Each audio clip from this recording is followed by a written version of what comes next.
Our guest today has turned his digital marketing expertise into 8-figure dropshipping sales. And today, he's sharing his secrets to attracting customers to a brand new e-commerce store. His take on the latest dropshipping trends and how you can profit from them. And what exactly to do if you're starting a brand new e-commerce store in 2024. I'm Alex Freeman, and you're listening to the UpFlip podcast, where we uncover how great businesses are built, how they're run behind the scenes, and how you can replicate their success. Every week on the show, you'll hear conversations with entrepreneurs who share their secrets to grow and scale a business. We start with their background and how they got started, then segue into the business section where we give you some useful resources. And finally, we'll ask some FanBlitz questions directly from our YouTube community. Every episode wraps up with my 3 takeaways that are key points you won't want to miss. Emmon Khan is a genius in sales and marketing. He has made more than $20 million from his business in just 5 years. He invested over $100,000 into digital marketing and e-commerce courses, coaching, and masterminds. And today, I'm having a rare chance to pick his brain and share some insane value bombs with you. Emmon, thank you so much for joining us. Welcome to the show. Thanks for having me, man. To get things started, just kind of the big broad question here. What made you want to become an entrepreneur? Good question, man. It was a couple of different things. I grew up very, very poor. I didn't really have a family of entrepreneurs. They were all just go to school, become a doctor, become an engineer, become an accountant, that kind of mindsets. And then as I started growing up, I saw people around me with bigger houses, better cars, more fancy lifestyles. And I thought only celebrities could achieve that type of status with type of material possessions. And I think it was one of the situations where I wanted to be able to achieve those things, get those things, but I knew a job couldn't get me there. So I just went like my early childhood to probably my teens and my 20s. I just kept getting fired from one job to another job, another job. And I thought something was really wrong with me. In fact, I was a top performer in pretty much every position I was working for, but there's nothing wrong with me. It was just, I was never cut out to work for anybody. I just don't like authority. I don't like people. I'm monetizing my time. I value my time very religiously. So somebody pays me 6 figures per year. I'm like, well, you tell me 1 year of my life is worth 6 figures to you. I just find it disrespectful. I like to take control of my time. I like to monetize my own time. So everything I do, I put a unit of 1 hour of my time. I put a dollar value behind it. So when I give it to certain tasks, I know how much time and value I'm giving. So I want my income to be relative to the value I provide, not by the hours I work. So it was kind of a combination of things, more just appreciating and, valuing my own time, and also trying to live a better lifestyle and, coming from a poor childhood. So what brought you to e-commerce and dropshipping as kind of the entrepreneurial outlet that you opted to pursue? Yeah, so back then, compared to now, when you go online and YouTube and there's different platforms, there's so much content and courses and free value you can get. Like 10, 15 years ago, when I was growing up, especially in Cleveland, Ohio, and I didn't have anybody around me, I knew that internet was a thing. Back then, dropshipping was not really big. It wasn't as, mainstream as it is now. I was like, I want to be able to make money online, but like, how do I start? So when I used to work for this consulting for back in the day, I used to travel around 35 weeks a year consulting with all this type of companies that did revenue from like a couple of million to hundreds of millions of dollars per year, manufacturing companies, tech companies, pharma companies. And the businesses I saw go from zero to making millions of dollars the fastest were online companies. I used to go travel 35 weeks a year. I'll be in New York City. I'll be in Detroit. I'll be in Florida. And I would spend like a week at the headquarters of these companies and analyze the entire businesses. So a couple of times I got to spend time at e-commerce companies that had a digital presence and they're making money online. And like these guys have a staff of like less than 10 people and they're making millions of dollars a month.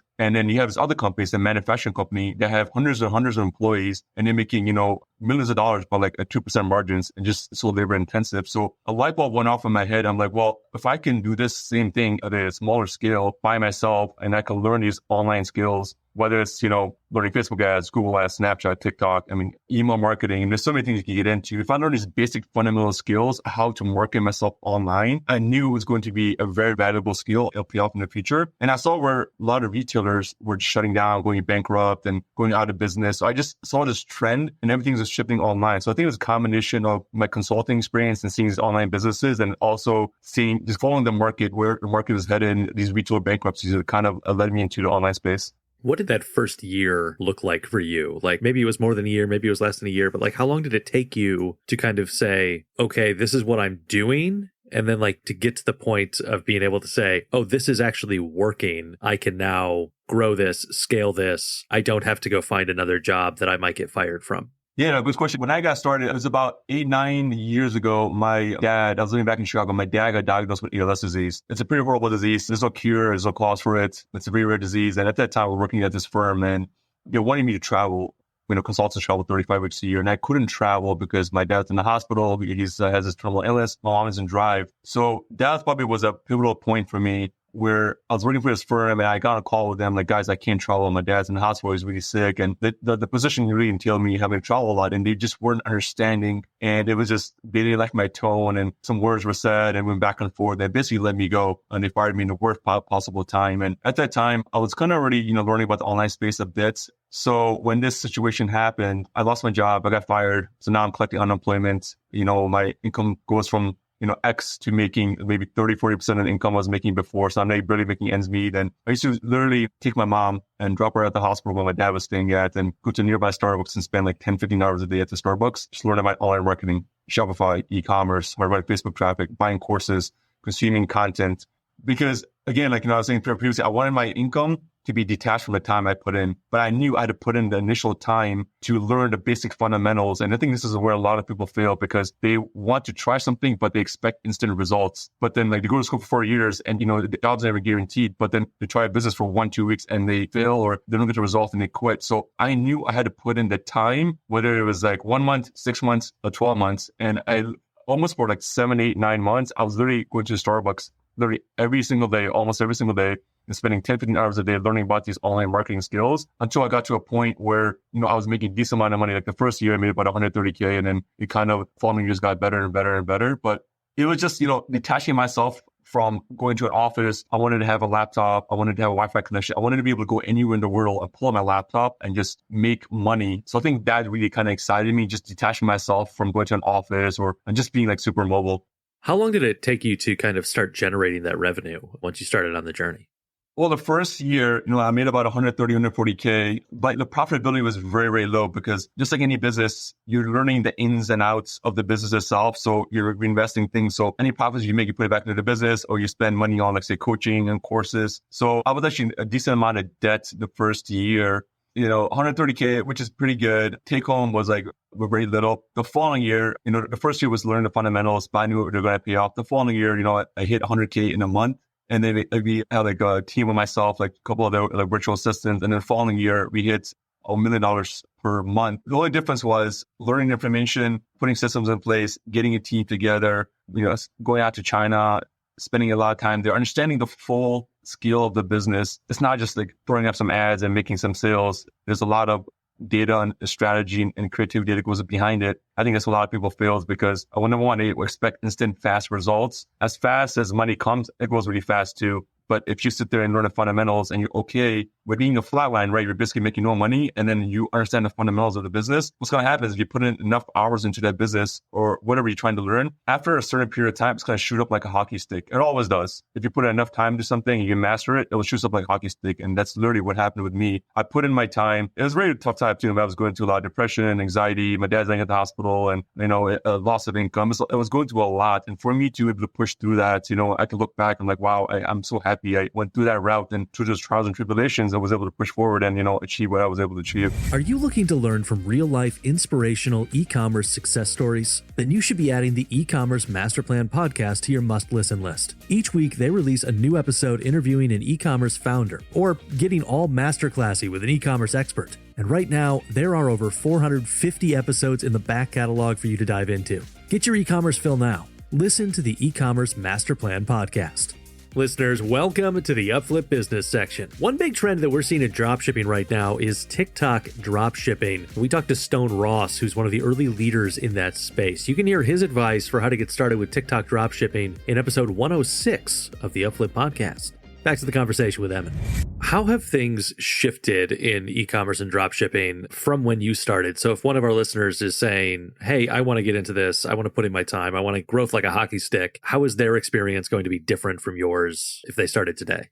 Yeah, good question. When I was doing it back then, there's a lot of restrictions that would happen, mainly on the advertising platforms that gotten more strict. Stripe has gotten more strict. Shopify has gotten more strict. Facebook especially has gotten more strict. Back then, people could, set up a ugly general type of store, put like the hundreds of products on there, test them through Facebook ads, and start doing sales relatively fast. And they're profitable as well too, if you knew what you were doing. Nowadays, it's a little more harder. So the bad drop shippers have been kind of weeded out.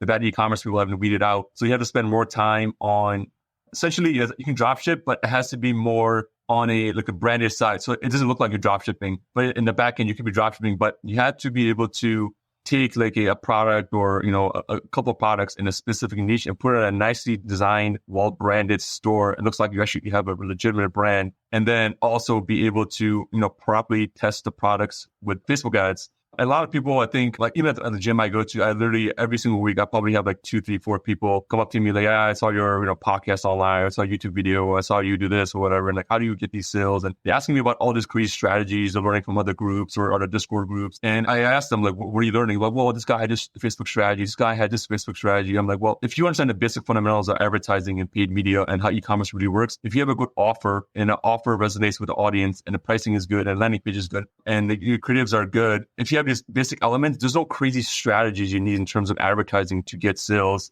if your different elements are lined up properly. So I think a lot of people, they look for these magic tricks or these magic formulas, how to get sales or things like that.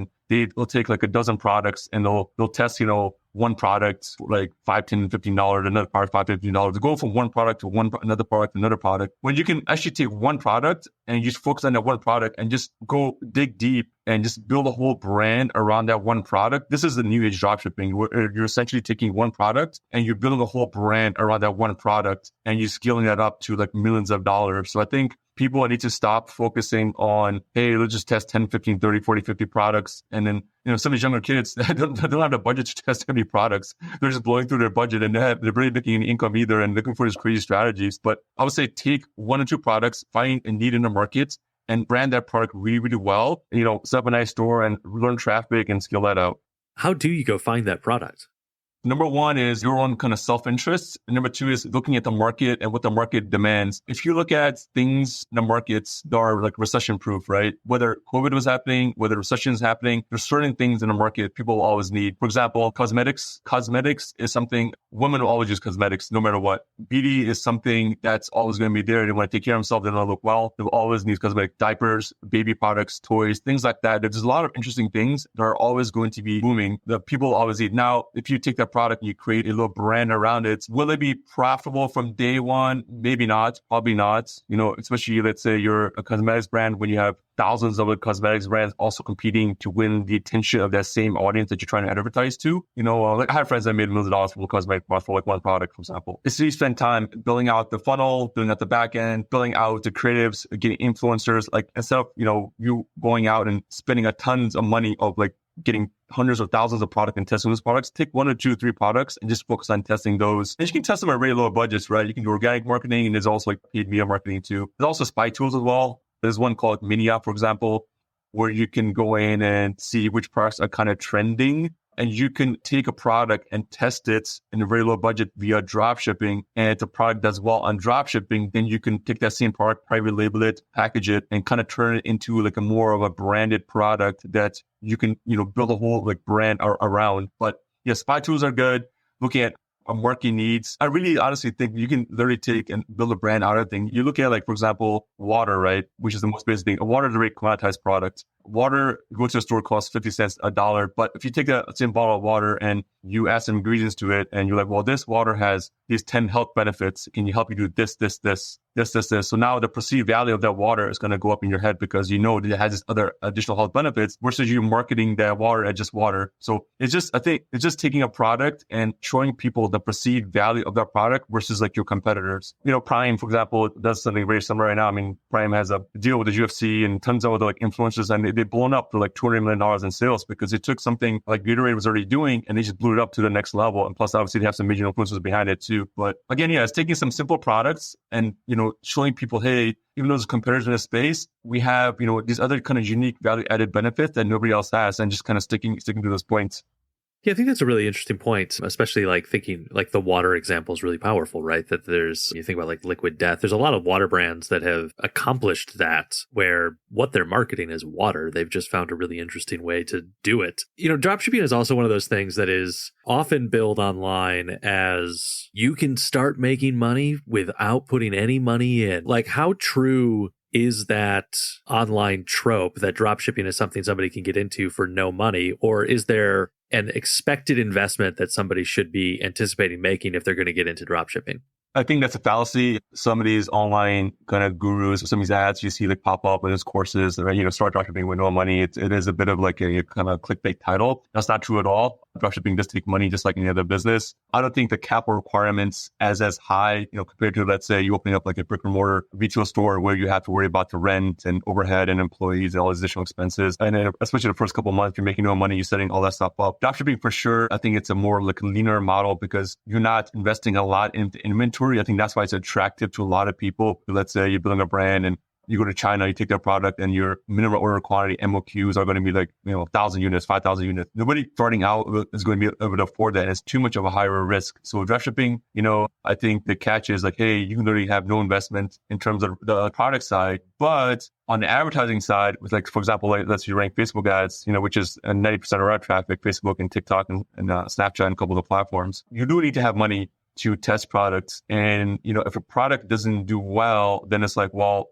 either move on to a new product and test that product, or like you continue testing that same product. But like starting with zero money, it's, I think, virtually impossible. I tell people, like, if I have students or coaching students that want to come to me and like you need at least, let's say a couple $1,000s to start, ideally to be able to test products on the dropshipping side. And if a product does well, I want them to graduate that product and turn it into actually a legit single product that you can build a whole brand around. Because when you build a brand, you kind of differentiate yourself and you set yourself apart from the rest of the people who are just every single day, trying to find a new little haystack, trying to find products, winning products, and test one product after one product, and they're blowing through the entire budget. Especially if you're a teenager in your early 20s, you come out of school or you're in high school, like most of these young guys are not going to have the budget to continuously test products every single day. They're going to blow out stuff. So, what I recommend some of those guys to do is start something maybe on the side, like provide some type of service, maybe video editing services, maybe do content for people, maybe, do like lead generation for local businesses, dentists, chiropractors, something on the side that you can use to leverage to build capital from one business, from X business to the Y business. So if you really are passionate about dropshipping e-commerce, it will take time and money, but you're going to need the capital to do it. So either you have rich parents or you have credit cards. I don't really recommend, stacking up a lot of credit card debt, especially when you're young, because, if you get a situation where the product's not working out, now you're stuck with a bunch of credit card debt, your credit could get damaged, and it also prevents you from acquiring future credits and increasing credit limits. So that's another I think a lot of these dropshipping guys who sell courses and gurus, they'll tell you like, hey, just start your credit cards, put in your credit card, buy this course on your credit card. I mean, that stuff will get you in debt, especially if you don't know what you're doing. You know what I mean? Like you got to be like smart with your money. So I tell people sell a service, that you provide a service and use that capital to,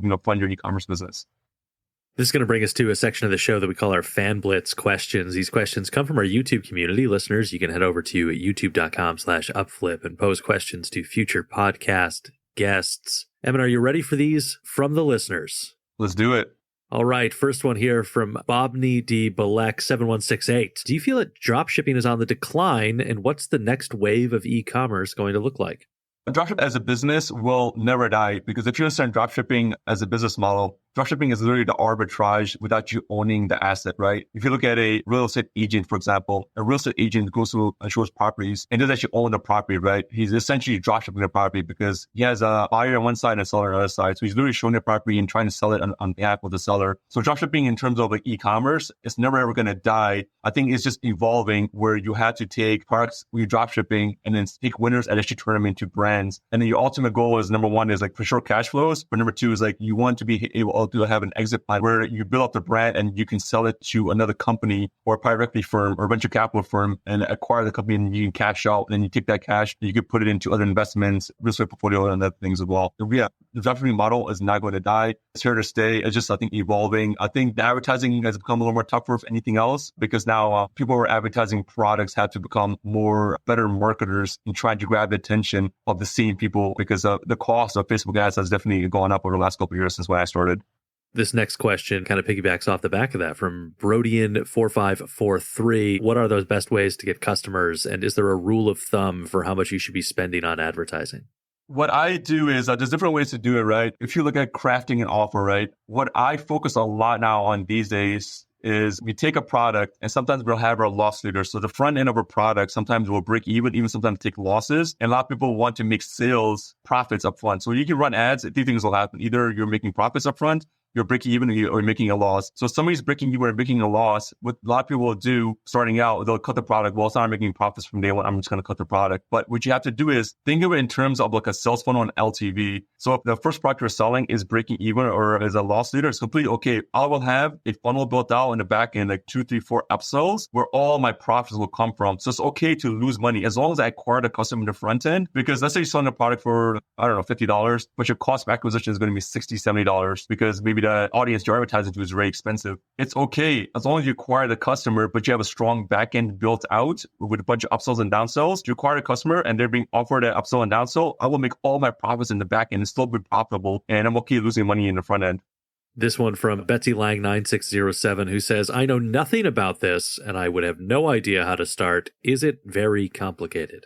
Not at all. I think, if you're just starting out, just to learn like a basic fundamentals, you can just go on YouTube. There's plenty of content on YouTube to get started. I think that probably would be a best bet. There's a lot of people sending courses, things like that too, which you can buy. But in the beginning, you're just trying to get a taste of it, right? Hey, is this for me or is it not for me? I think YouTube content would probably be the best just to learn, hey, how is it set up? How do you set up a website? How do you hire freelancers to build your website? How do you, run Facebook ads? The basic fundamental stuff. And, if you like it, if you like the concept of it, if you like the setup and the work involved and you're generally interested, then you can, dive into it more because I'll spend last year I spent over 6 figures on coaching programs and different things like that. I'm constantly investing in myself because I'm very deeply invested in this industry. So, initially I think there's a lot of free content for you to consume. And then I think once you get into it and you actually enjoy it, then you can dig deeper and actually start investing more into it. That's going to do it for our Fan Blitz questions. Listeners, don't forget, head over to youtube.com/UpFlip and post questions to future podcast guests. Emmon, one of the things that often comes up with e-commerce, drop shipping, you've mentioned one of the reasons you became an entrepreneur is wanting to control your time. And so often that we end up talking about passive income. So how passive are your e-commerce operations now that you've kind of built them out? Initially, they're very labor intensive. I have a rule, any business I get into, especially the e-commerce stuff, if I can't get into it and systemize things and walk away from it and have it making money without me being there, I don't want to be involved in it. That's just my theory in any business I get involved into. So the e-commerce stuff, specifically, in the beginning, this is how I run things. I like to learn how to do everything. And if I need to obviously outsource certain elements of it, I will, or bring it in-house. But you need to learn how the entire business works initially. And so you're going to put them a lot of hours in. So now, over time, once you learn the things, you'll start systemizing repetitive tasks. You have employees, virtual assistants. I've had hundreds of virtual assistants working for me at any point in time. You start systemizing things. And it's now, from a product research process to the fulfillment process, running ads, campaign setup, order fulfillment, customer service, all that stuff can be completely automated to a point where all you're doing is checking the dashboard, making sales are coming in, no issues happening in terms of the ad accounts, things like that. So, you can get it from, initially, I think you have to put in a lot of time. But I think over a period of time, you can get it down to maybe 5 hours a week, 6 hours a week, 10 hours a week, just checking into the stats. And especially if you have multiple stores running like we do, just kind of looking at a high level and make sure there's no operational issues or payment processor is fine, PayPal is fine, Stripe is fine. As long as these kind of higher level things are fine and business is running smoothly, you can just continue churning stuff, right? You have a system in place. And I think pretty much anything in online space can be definitely for sure systemized. In your e-commerce journey, have you ever run into something where you're like, this has actually been nearly impossible to systematize, or have you been able to systematize every element so far? Eventually, we figure it out. You know what I mean? When we're entrepreneurs, right? We're entrepreneurs. So half our day or half our a week is figuring out problems, issues. And half the time is actually other stuff, right? Issues, problems will pop up all the time. So I think everything we've had, we figured out. For example, there was a phase where we kept on getting our ad accounts shut down and business managers' profiles restricted, payment processors restricted and shut down because we were scaling up too fast. So, and we came up with a solution for all of those. We have reaching out to other people in the industry, doing masterminds. And I think that's one element I want to really mention is community and masterminds are super important because if you're having a problem, I guarantee somebody else is having a problem. And if you can text them and be a call or text away how they solve that problem, you can literally have it solved within a matter of hours instead of waiting days and weeks. So I think I've got around the right people in my community. I'm part of one group. I have 400 people and some of the best entrepreneurs in the world, 7, 8, 9-figure guys in there. I'm very blessed, but I've had to work hard to be able to get connected to these people. So I think it's a matter of just being very resourceful and getting access to the right people and resources that you need. And you can pretty much solve any problem. Honestly, there's no problem that's not solvable. What are those best platforms for new dropshippers in 2024 going to be? What are they currently? Where should somebody get started? TikTok shops just started fourth quarter last year. I do feel that TikTok shops or this year and next year is going to be able to compete with Amazon and Shopify. It's going to be super huge. So I do, recommend people do Shopify. Also look into TikTok shops as well too. TikTok shops are charging zero fees right now and for new e-commerce people. And they did a very smart play. They have over, 1 billion users and they have people come in a platform. So previously when people were on TikTok, for example, they would, as a product that would be advertised, people would have to go to Shopify and buy it. But now TikTok built the all in-house e-commerce platform within TikTok itself. So now people can buy right on TikTok and then TikTok takes a piece of every transaction. So that's going to be, I think, super huge. I would recommend, people look into it because you can actually make a lot of money in TikTok shops without actually running any ads. So, come back to your previous question, how much capital you need. TikTok Shop is actually a platform where you can actually start with very, very minimum capital compared to even Shopify because you don't even need to run ads. All you got to do is get good at creating like viral content. And there's a whole strategy around AI and creating viral content to be able to get sales into your store. Maybe we've done like 6 figure months with TikTok Shops all organically. Wow.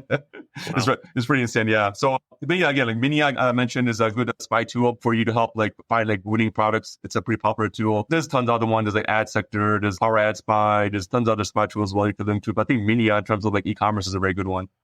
What about Amazon? How about Amazon? How does Amazon factor into a dropshipping company or an e-commerce business?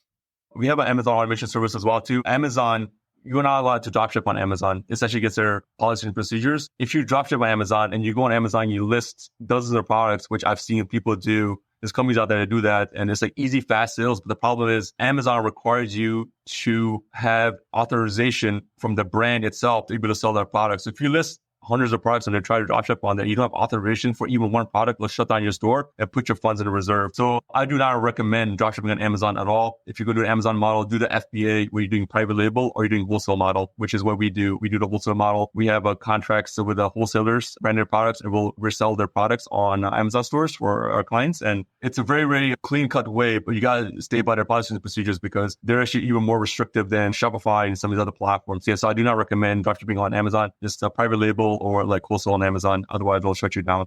What's the biggest mistake that you made when you first started drop shipping, and what did you learn from it?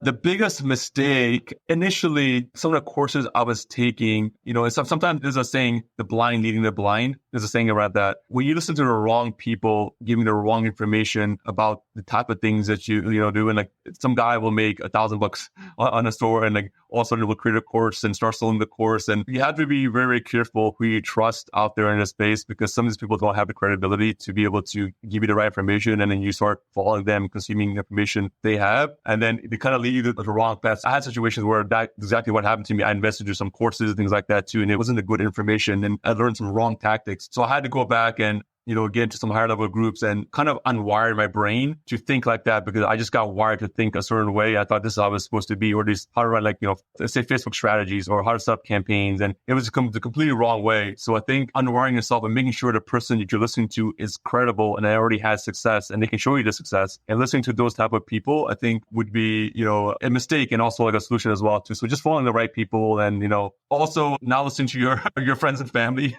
If your friends and family wants to give you advice, but they don't have experience in the thing that you're trying to make money in or you're trying to do, probably should listen to them, even though you're friends and family. Like I would never go listen to hard advice from a pilot, or I'm going to go to a pilot and listen to hard advice because that's not the thing they specialize in. So just make sure the information you're consuming is from a credible source. And I think that's another mistake I made early on because I was listening to the information from the wrong sources and they weren't even credible enough to provide that information. Because they were friends and family, so I just consumed that information. So just be careful what you listen to. I think that could be like a day and night difference in your success. I really like that advice because I do think that there are so many of us that have that attitude of like, my dad knows everything. It probably doesn't know everything. You mentioned that once you've been able to systematize everything, most of your day with the e-commerce store or most of the limited hours you're spending are looking at the various dashboards and metrics. What are those metrics and numbers that you're tracking for your e-commerce store? And what are those telling you about the business?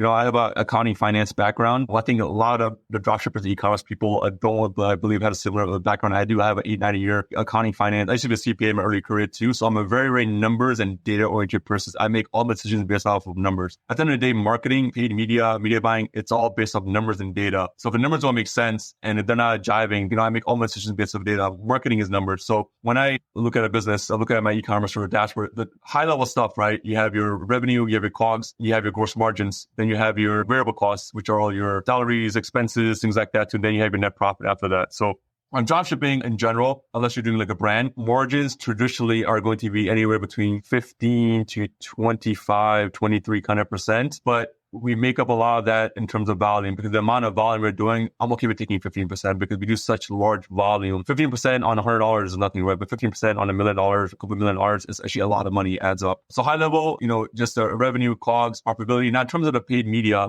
buying, now those are different metrics. We're earning traffic. We have our dash, set up a certain way from when somebody comes in, somebody sees our ad, right? So like the ad process itself, when we're basically setting up ads, we'll have at least like 3 to 5 creatives, videos, 3 to 5 thumbnails set up for every single campaign. I personally went to this 12-week coaching program with Mr. Beast's consultant. He helps Mr. Beast with content. So YouTube is actually one of the best platforms to see which videos and actually thumbnails are doing the best. They mastered it. They're one of the best at it. It's next to watching TV or Netflix. So now for my e-commerce business, this is a gold nugget I'm giving you guys. For your e-commerce business, if you guys want to get crazy click-throughs on your ads, what we do is I will go to YouTube and I've become so good at crafting thumbnails. We'll get like 6, 7, 8, 9% click-through rates on our thumbnails because they're so amazingly done well. When those 8, 9% click-throughs, what they translate into is people are clicking more to your site. Your CPMs are going to be better. When they go through, I'll have more view content, more clicks into my page. The more traffic I have, the more people are going to be added in cart and more people are going to be purchasing as well too. So dropshipping, if our ROAS, return on ad spend, is going to be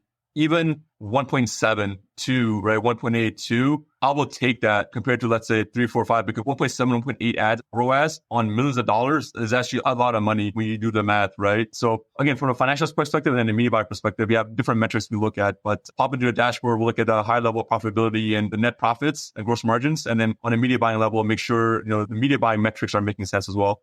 Lots of gold in this interview. If you could pick the one thing that listeners take away from it, what would it be? And number one is what I tell people in any business you start with, whether it's this or any business, you need to have the proper mindset. So a lot of people come up to me. I get, like I said, a bunch of people every single time at the gym or when I'm out somewhere, come up to me. Hey, I saw your podcast. I saw this. Can you give me ask some questions? They ask me all the e-commerce questions and all these crazy strategies and things they learn. I keep stuff very simple. Number one is like, if you start something and you try for 1 or 2 weeks and you quit, you don't have a business problem. You have a mindset issue. So what I need you to do is I need you to go back and fix your mindset. That's why I'm big the personal development. If you have the right proper mindset of not quitting when things don't go the right way initially and you completely quit, that's, I think, the basis, fundamentals, and the groundwork foundation that you need to be able to have success in whether it's e-commerce or people like will start day trading and doing crypto and Airbnb and this and these other businesses. I can start a dozen businesses, but you got to start and you got to pick that one like business and dig really deep and stick to it, and give it a solid at least 6 months into the business and learn as much as you can. And if you can't find the answer, just keep on reaching out to people, join communities. There's free ones and there's paid one as well too. We're actually building our own community as well too, where people can come in and learn as well too. But just having the proper mindset, I think, is what really super important before I think any business. Where can listeners learn more about you and what you're up to? The 2 main platforms would be Instagram and YouTube. Instagram, I'm very, very active on Instagram. It's Emmon _Khan. And then YouTube, I'm building a YouTube as well too. So I have a YouTube channel as well too. I try to provide a decent amount of value, but sometimes, small to the business, so I don't have time to put out content. But that's probably the 2 main platforms. The TikTok is kind of coming, but YouTube and Instagram probably would be the main 2 platforms. That was my conversation with Emmon Khan about drop shipping and other e-commerce topics. And one thing that I really liked about that conversation was because he didn't have any entrepreneurial role models in his life, it was a bit of a longer journey to get there and becoming an entrepreneur. What that led to was him putting in the time, that kind of second takeaway for me from this episode. Pleasure, man. Thank you for having me. You really made this great point where people go to school for 4 years. They get their college degree because that seems to be the thing to do so that they can get a good job. But that good job is not a guaranteed thing. But then when they go to launch a business, so many people giving it 1 to 2 weeks and then saying, well, obviously not going to work out. Investing that time into the new business is such an important thing that we hear from Emmon. We've heard from a lot of the entrepreneurs we've talked to on this show. Finally, the last piece of advice that I really loved from him was that if your friends and family don't have experience in what you're trying to do, why are you listening to them for advice on what you should do in this thing that you're trying to pursue? Listen to yourself, listen to your mentors, go find those experts and listen to them and use that to build your business and your future. Listeners, you can find more advice for how to start a business the right way on the UpFlip Hub. Or head over to episode 164 of the UpFlip YouTube channel to find out how Eric Sue acquired Single Grain with just $2 and grew it into a $14 million a year digital marketing agency. I'm Alex Freeman. You've been listening to the UpFlip podcast. Have a great week. Emmon Khan, thank you so much for joining us. It's a pleasure, man. Thank you for having me.